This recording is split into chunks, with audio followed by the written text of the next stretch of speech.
Mari kita melanjutkan pembahasan kita dari Kolose pasal 3 ayat 4, mewarisi kemuliaan Kristus. Demikianlah firman Tuhan, apabila Kristus yang adalah hidup kita menyatakan diri kelak, kamu pun akan menyatakan diri bersama dengan Dia di dalam kemuliaan. Saudara, Kolose 3 ayat yang keempat ini melukiskan sebuah gambaran yang menakjubkan tentang masa depan kita di dalam Kristus. Dikatakan apabila Kristus yang adalah hidup kita menyatakan diri kelak, kamu pun akan menyatakan diri bersama dengan Dia dalam kemuliaan. Ayat ini bukan hanya sekedar janji, tapi sebuah kepastian bahwa bagi setiap orang percaya, sebuah pengharapan dimiliki, sebuah pengharapan yang memancar terang di tengah perjalanan hidup kita. Paulus menyebut Kristus sebagai hidup kita. Ini bukan sekedar sebuah metafora.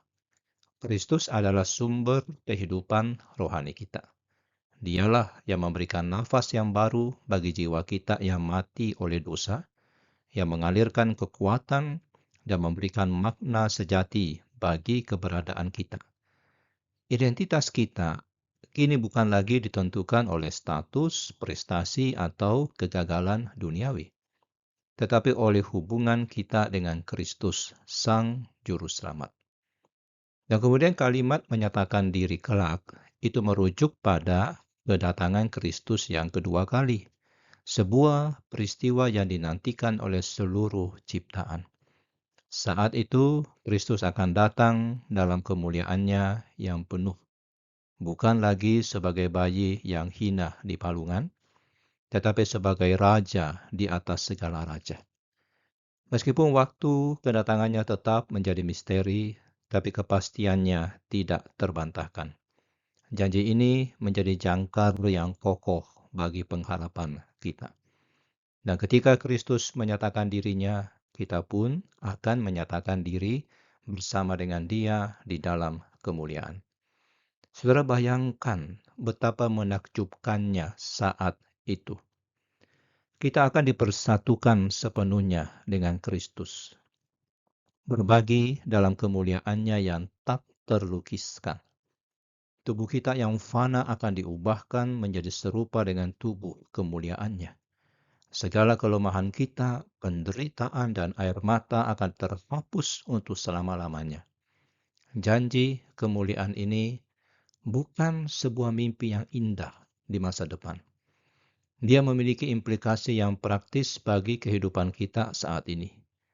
Ia memanggil kita untuk hidup dalam perspektif kekekalan, mengarahkan pandangan kita kepada hal-hal yang di atas dan mengejar kekudusan di tengah dunia yang penuh dengan godaan. Pengharapan akan kemuliaan ini menjadi sumber kekuatan di tengah pencobaan dan penderitaan. Kita tahu, saudara, bahwa apa yang kita alami saat ini tidak sebanding dengan kemuliaan yang akan dinyatakan kelak. Kolose 3 ayat yang keempat mengingatkan kita bahwa hidup Kristen bukanlah perjalanan yang sia-sia. Ada tujuan yang mulia yang menanti kita di ujung perjalanan. Sebuah warisan kemuliaan yang tak ternilai harganya. Marilah kita hidup setiap hari dengan penuh pengharapan. Menantikan saatnya kita bertemu muka dengan Kristus, Sang Sumber hidup dan kemuliaan kita. Kita berdoa.